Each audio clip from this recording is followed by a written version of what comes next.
آج شعبان کی 11 تاریخ ہے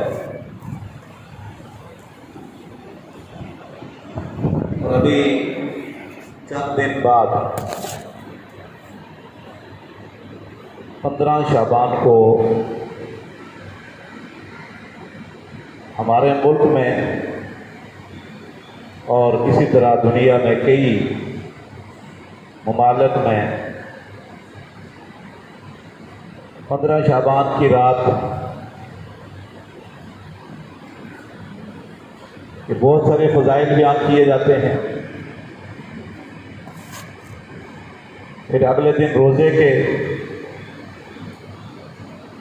اور بہت ساری باتیں ہیں جن کا اسلام سے، شریعت سے کوئی تعلق نہیں، وہ ممبر و محراب سے بیان کی جاتی ہیں اور کچھ ایسے ہی عوام کے اندر مشہور ہیں اور معروف ہیں۔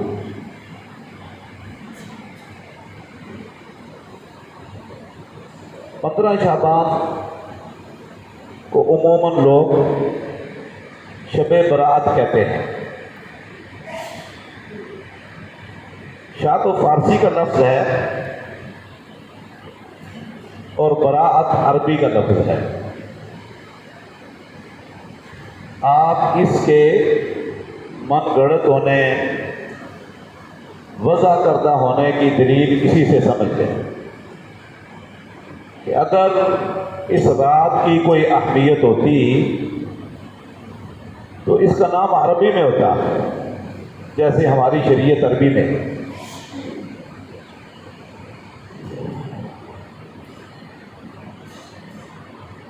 تو لیلۃ البراء یا شب برات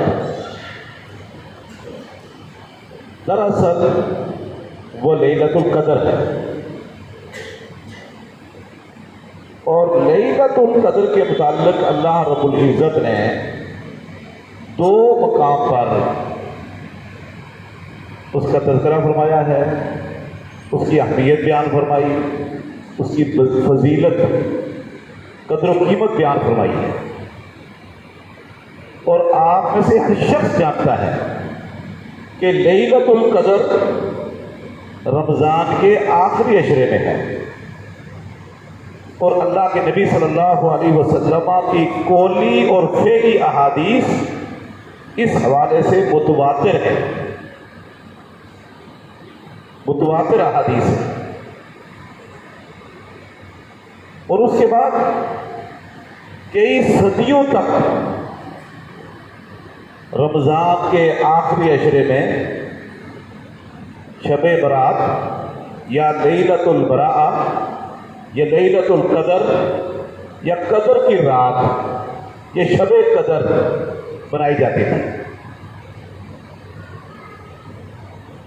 اور آہستہ آہستہ یہ پھر رمضان سے نکل کر شعبان میں آتے ہیں۔ تیسرے پارے میں چھوٹی سی سورت، جس کا کچھ حصہ میں نے آپ کے سامنے تلاوت کیا ہے، جس میں اللہ رب العزت نے خود فرمایا ہے کہ اِنَّا أَنزَلْنَاهُ فِي لَيْلَةِ الْقَدْرِ، ہم نے اس قرآن کریم کو قدر کی رات اتارا ہے۔ اور آپ کو کیا معلوم کہ قدر کی رات کتنی قدر والی ہے، کتنی شان والی ہے؟ وَمَا أَدْرَاكَ مَا لَيْلَةُ الْقَدْرِ، آپ کو کیا معلوم کہ اس کی عظمت کتنی عظیم اور بلند ہے؟ لیلۃ القدر خیر من الف شہر۔ سوال کرنے کے بعد اللہ نے خود ہی بیان فرما دیا کہ یہ قدر کی رات، یہ شب قدر، لیلۃ القدر، لیلۃ البراء، یہ 1000 مہینوں کی عبادت سے اس اکیلی رات کی عبادت خیر افضل ہے، بہتر ہے۔ ہوتا کیا اس میں؟ تنزل الملائکۃ والروح فیہا بإذن ربہم، جبریل علیہ السلام بھی آتے ہیں، فرشتے بھی آتے ہیں، اپنے رب کے حکم سے، اپنی مرضی سے نہیں، بإذن ربہم، من کل امر، اور اس رات میں بڑے بڑے فیصلے ہوتے ہیں. سلام ہی، یہ رات سلامتی والی ہے، بڑی بابرکت ہے، بڑی شان والی ہے. حتی مطلع الفجر، طلوع فجر تک. اس طرح قرآن کریم میں دوسرے مقام پہ فرمایا کہ ہم نے اس قرآن کریم، یہاں فرمایا لیلۃ القدر، تو فرمایا بھی لیلۃ المبارکہ، ہم نے اس قرآن کریم کو لیلۃ المبارکہ میں اتارا، بابرکت رات میں. فیہا یفرق کل امر حکیم امرا من عندنا، اس رات بڑے بڑے مضبوط فیصلے ہوتے ہیں، اور یہ فیصلے ہم کرواتے ہیں، یہ ہمارے حکم سے فیصلے ہوتے ہیں. تو آپ جانتے ہو کہ دونوں مقام پر اللہ رب العزت نے فرمایا کہ اس قرآن کریم کو ہم نے لیلۃ القدر اور لیلۃ المبارکہ میں اتارا ہے. اور سورہ بقرہ میں اللہ فرماتے ہیں شہر رمضان الذی انزل فیہ القرآن،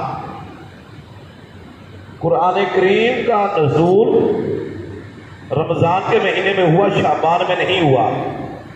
شہر رمضان الذی انزل فیہ القرآن،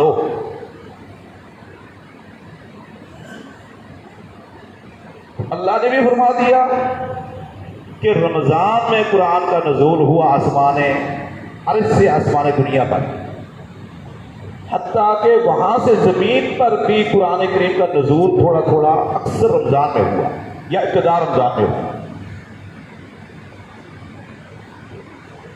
اور لیلۃ القدر اور لیلۃ المبارکہ بھی رمضان میں ہے.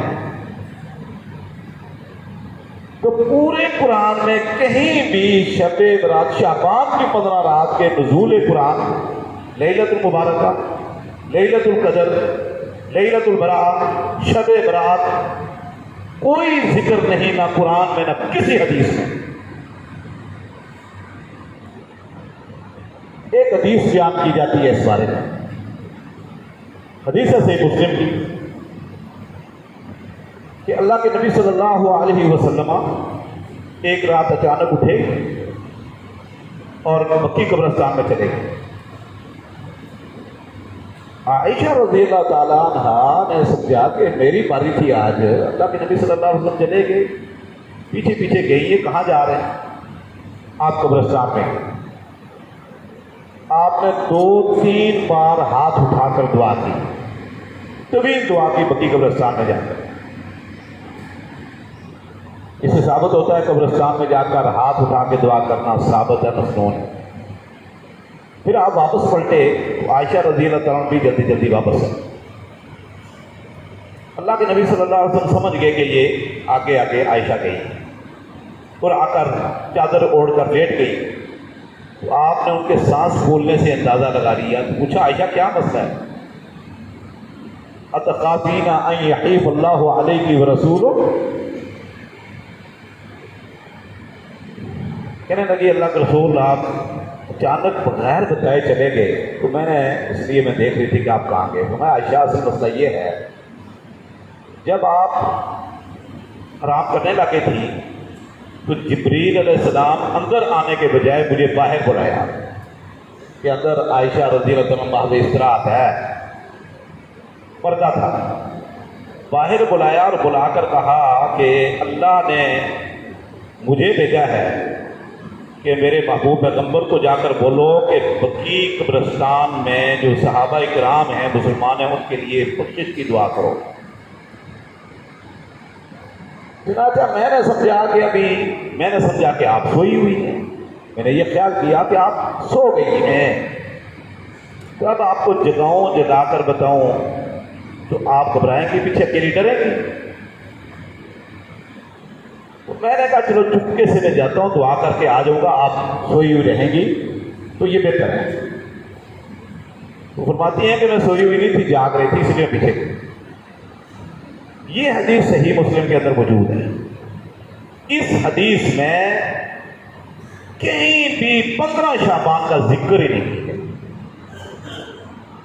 اب عموماً ہوتا یہ ہے کہ یہ لوگ نہ 5-7 حدیثیں جوڑ کر نہ کوئی ادھر سے ملا لی کوئی ادھر سے ملا لی جمع کر کے نتیجہ نکالتے ہیں۔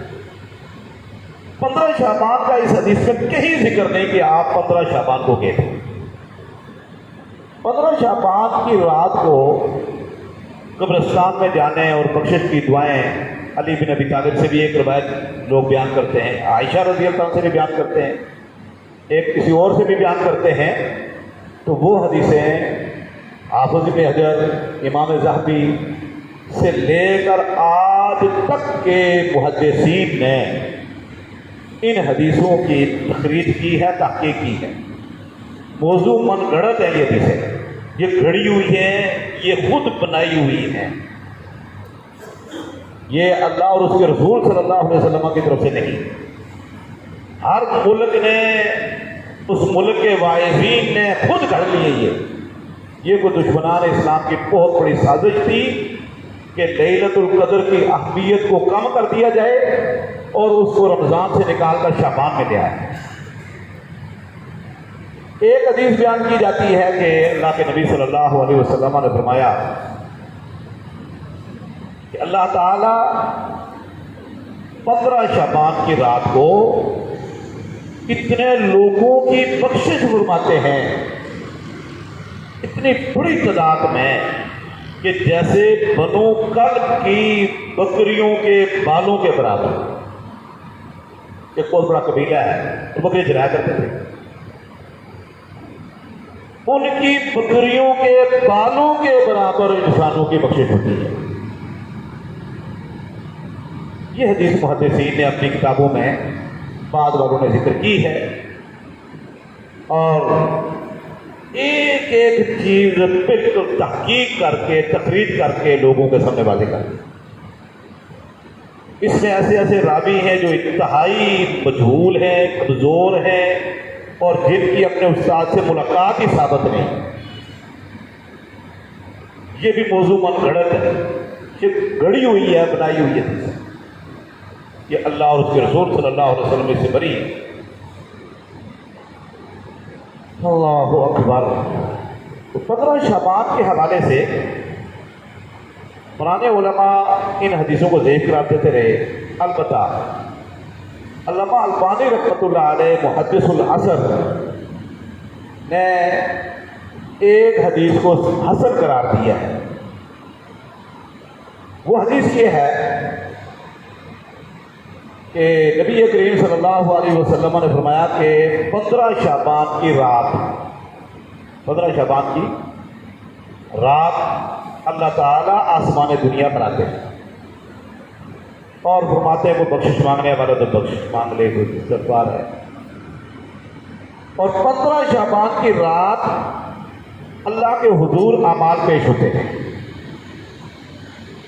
اللہ تعالیٰ فرماتے ہیں کہ ان سب لوگوں کی بخشش کر دو سوائے 2 قسم کے لوگوں کی، الا المشرک او المشاہد۔ مشرک جو لوگ شرک کرتے ہیں، بھلے نمازیں پڑھتے ہوں، روزے رکھتے ہوں، زکوٰۃ صدقہ خیرات کرتے ہوں، حتیٰ کہ 15 شعبان کی رات عبادت کرتے ہوں، ان کے اعمال میرے پاس پیش نہ کرنا۔ اور دوسرا وہ 2 مسلمان جو اپنی ذات کی خاطر، اپنے مفاد کی خاطر، انانیت کی خاطر آپس میں ناراض ہیں اور 3 دن سے زیادہ ناراضگی کو ہو گئے، ان دونوں کے اعمال اللہ فرماتے ہیں آخرات واپس لے جاؤ، پیچھے کرو اعمال، حتیٰ کہ مشرک توبہ کر لے شرک سے، اور یہ دونوں کا آدمی حتیٰ یصطلحا، یہاں تک کہ یہ دونوں آپس میں صلح کر لیں۔ یہ حدیث اکثر علماء اس کو ضعیف قرار دیتے رہے، تقریباً اس کی کوئی 8-9 سندیں ہیں، ہر سند میں کوئی ضعف، کمزوری کی کوئی علت اور وجہ موجود ہے۔ علامہ البانی رحمۃ اللہ علیہ نے ساری سندوں کو جمع کر کے اس کو کہا کہ یہ حسن کے درجے پر پہنچ جاتی ہے، صحیح سے نیچے ہے، قابل حجت نہیں ہے۔ اچھا، زبیر علی زئی صاحب اور دیگر علماء نے اس حدیث کو ضعیف کراتی ہے سندوں کے اعتبار سے کہ ہر صورت میں ذوق کی کوئی نہ کوئی وجہ ہے، لہذا بھی یہ حدیث ضعیف ہے۔ میں کہتا ہوں علامہ ناصر الدین البانی رحمۃ اللہ علیہ بہت بڑے عالم دین، محقق اور محدث تھے۔ یہ ان کی تحقیق ہے، صحیح سے کم ہے، حسن درجے کے درجے پر یہ پہنچتی ہے، وہ کہتے ہیں یہ قابل حجت ہے، تو پھر بھی اس میں اختلاف نہیں کرنا چاہیے۔ یہ صرف 15 رات، اگر یہ حدیث صحیح مان بھی لیں حسن قابل حجت، تو پھر بھی 15 شعبان کی فضیلت اس حدیث سے اتنی ہی ثابت ہوگی جتنی پیر اور جمعرات کی ہے۔ یہی حدیث بالکل صحیح سند کے ساتھ کئی کتب احادیث میں جمعرات اور پیر کے متعلق بھی ہے، یوم الخمیس اور یوم الثلاثاء، یوم الاثنین۔ جیسا کہ اللہ کے نبی صلی اللہ علیہ وسلم نے فرمایا کہ ہر پیر اور جمعرات کو اللہ کے حضور اعمال پیش ہوتے ہیں، لہذا میں چاہتا ہوں کہ جب اللہ کے حضور اعمال پیش ہوں اعلیٰ علیین میں، تو اس میں میرا روزہ ہو۔ لہذا اللہ کے نبی صلی اللہ علیہ وسلم ہر پیر اور جمعرات کو روزہ رکھتے تھے۔ آپ صلی اللہ علیہ وسلم نے فرمایا اس لیے میں روزہ رکھتا ہوں اور آپ بھی رکھا کرو۔ حکم تو نہیں ہے، فضیلت ہے، فرض نہیں ہے، مستحب ہے، محبوب عمل ہے، لیکن آپ نے فرمایا کہ جب پیر اور جمعرات کو اللہ کے حضور اعمال پیش ہوتے ہیں، اللہ فرماتے ہیں کہ سب بندوں کی بخشش فرما دو سوائے 2 قسم کے لوگوں، ایک المشرک اب المشاہد، ایک جو اللہ کے ساتھ دوسروں کو شریک ٹھہراتا ہے، ایک اس کے اعمال میرے پاس پیش نہ کرنا، اخرا پیچھے کرنا، اور دوسرے نمبر پہ وہ مسلمان جو اپنی ذات کی خاطر، مفاد کی خاطر، انانیت کی خاطر آپس میں ناراض ہیں، بائیکاٹ کیا ہوا ناراض، ان کے اعمال بھی میرے پاس پیش نہ کریں، حتیٰ کہ مشرک توبہ کر دیں اور یہ آپس میں صلح کر دیں، پھر اعمال میرے پاس پیش کرنا۔ یہ حدیث بالکل صحیح ہے، کوئی غبار نہیں اس حدیث میں۔ تو جو 15 شعبان، اگر یہ حدیث صحیح مان لی جائے تو یہ تو ہر جمعرات اور پیر کی فضیلت ہے۔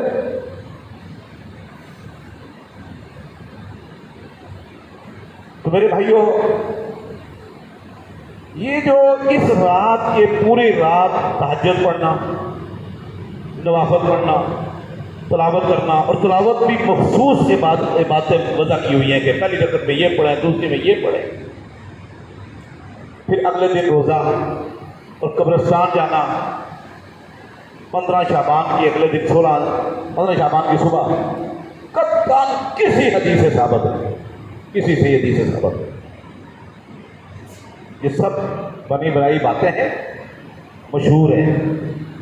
اچھا دیکھیں، جو چیز شریعت کے خلاف ہوتی ہے نا، اس کا نتیجہ بھی بڑا ہی بھیانک ہوتا ہے۔ آج 15 شعبان کی کیا حالت اور کیفیت بن چکی ہے مسلمانوں کے ہاں۔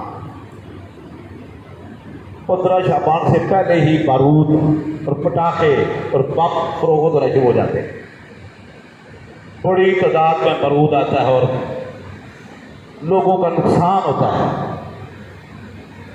دشمنیاں مول لیتے ایک دوسرے، اور کتنے ہی مرتبہ بارود میں آگ لگ گئی، اور کراچی کے اندر کتنی جگہ پر گھروں کے گھر اڑ گئے کہ یہ 15 شعبان کو یہ بیچنا ہے، پہلے اس کا دھماکہ ہو۔ پھر یہ چراغاں، آگ جلانا، یہ آتش پرستی، 15 شعبان کی رات آتش پرستی ہوتی ہے۔ آتش پرستی کیا ہے؟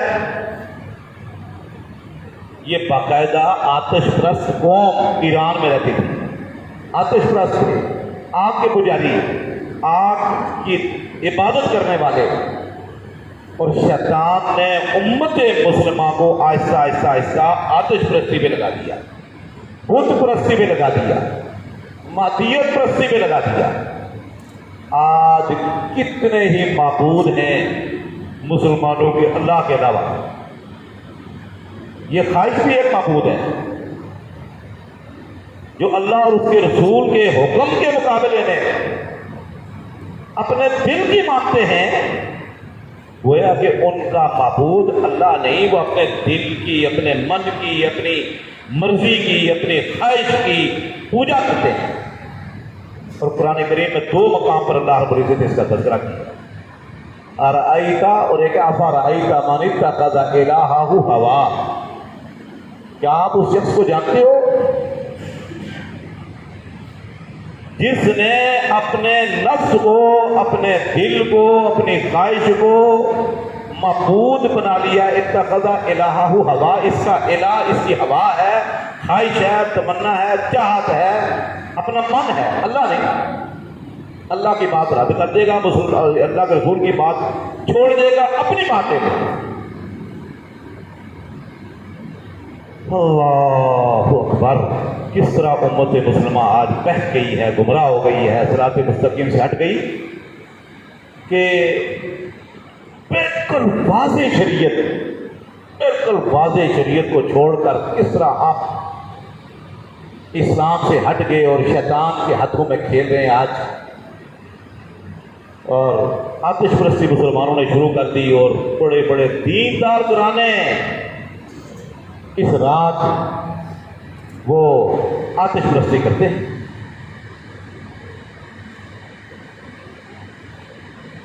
سبحان اللہ۔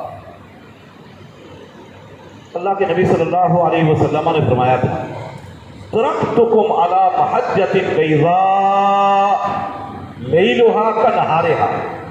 لوگوں، میں آپ کو اتنے روشن، چمکدار اور واضح دین کے اوپر چھوڑ کر جا رہا ہوں کہ جس دین کی رات بھی دن کی طرح روشن ہے، لیلھا کنہارھا۔ اس شریعت اور دین اسلام کی رات بھی دن کی طرح روشن ہے، کوئی بات چھپی ہوئی نہیں۔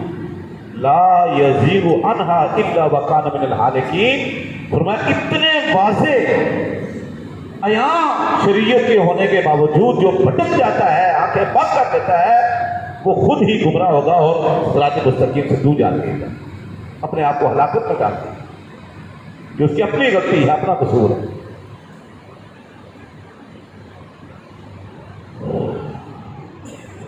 ابو واقد اللیثی رضی اللہ تعالیٰ عنہ فرماتے ہیں کہ جب مکہ فتح ہو گیا تو مدینہ سے 10,000 کا لشکر آیا تھا، جو پختہ مسلمان تھے، مدینہ کے، عقیدہ واضح، صحیح، مضبوط۔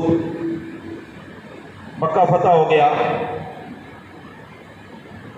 آپ صلی اللہ علیہ وسلم مکہ فتح ہونے کے 18-19 دن بعد حنین کی طرف چل پڑے، غزوہ حنین کی طرف۔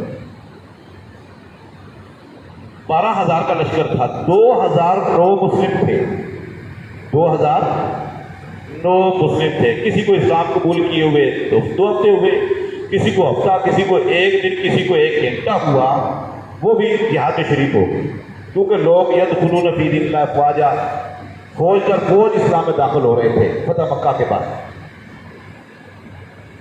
وہ بھی چل پڑے ساتھ۔ ابو واقد لیثی رضی اللہ عنہ فرماتے ہیں، چلتے چلتے راستے میں ایک جگہ دیکھا، ایک بہت بڑا درخت ہے، درختوں پر کپڑے لٹکائے ہوئے ہیں، جھنڈیاں لٹکائی ہوئی ہیں، اسلحہ لٹکایا ہوا ہے،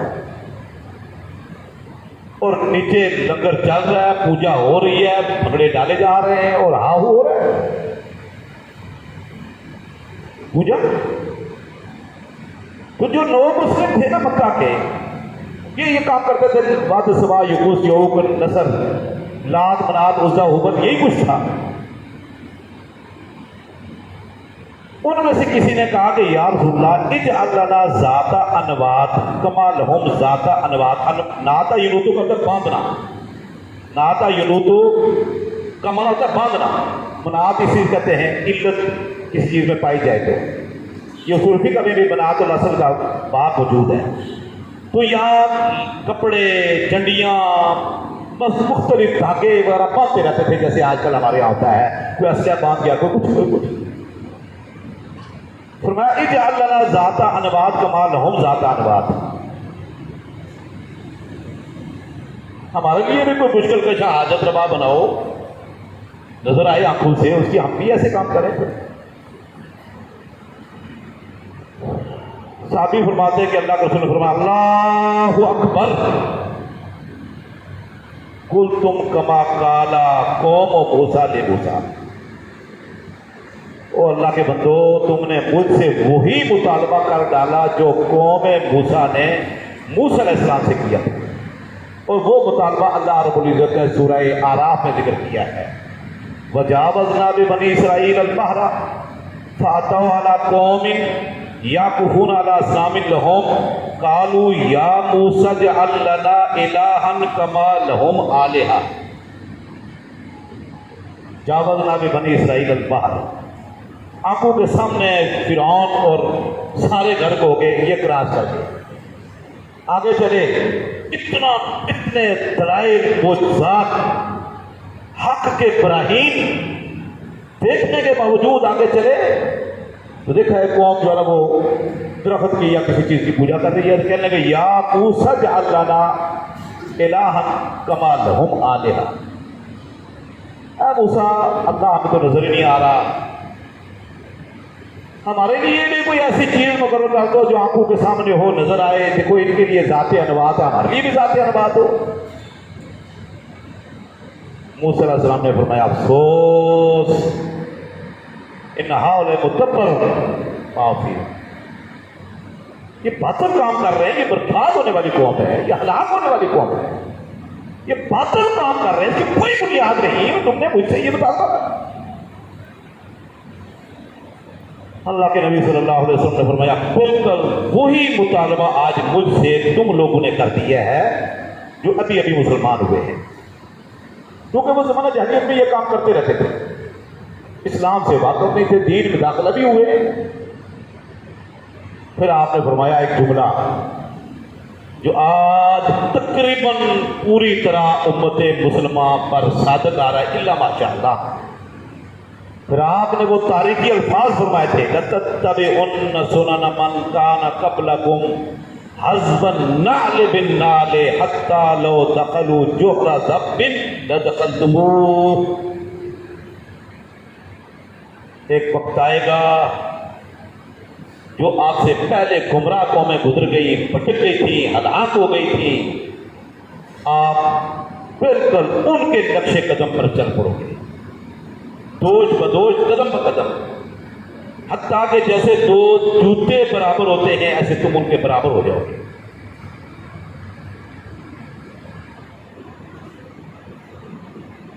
میں کہتا ہوں یہود و نصارہ اور آتش پرست اور بدھ مت کئی معاملات میں بالکل یہود و نصارہ آتش پرستوں بدھ متوں ہندوؤں اور سکھوں کے برابر ہی نہیں ہوئے بلکہ بعض مسائل میں ان سے آگے نکل گئے.